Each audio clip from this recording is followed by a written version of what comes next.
जम्मू कश्मीर में विधानसभा चुनाव के मद्देनजर कांग्रेस नेता राहुल गांधी जम्मू कश्मीर के दौरे पर हैं और इस दौरान उन्होंने चुनावी रैली को संबोधित भी किया। लोकसभा में नेता प्रतिपक्ष और कांग्रेस सांसद राहुल गांधी ने जम्मू कश्मीर में मेगा रैली संबोधित करते हुए कांग्रेस के चुनावी अभियान की शुरुआत की।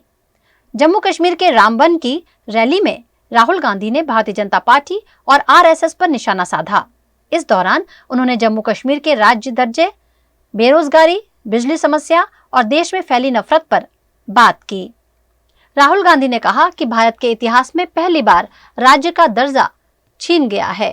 एक राज्य को खत्म कर दिया गया और लोगों के अधिकार छीन लिए गए।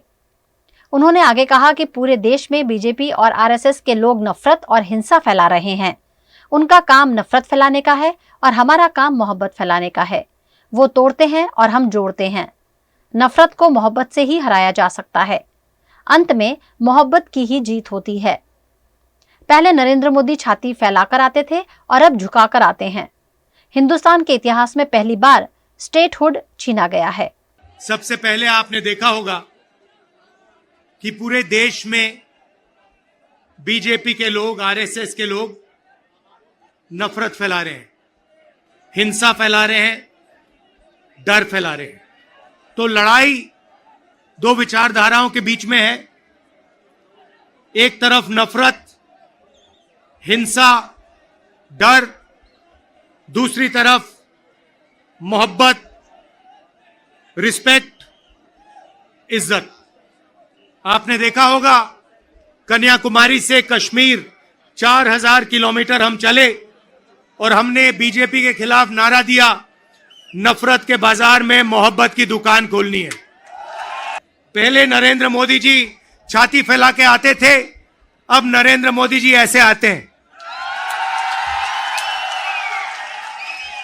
पहले बड़े बड़े भाषण करते थे, इस बार पार्लियामेंट में घुसने से पहले उन्होंने अपने सिर पर कॉन्स्टिट्यूशन को रखा, फिर गए अंदर। तो सबसे पहले जम्मू कश्मीर को जो स्टेटहुड है वो वापस देना है,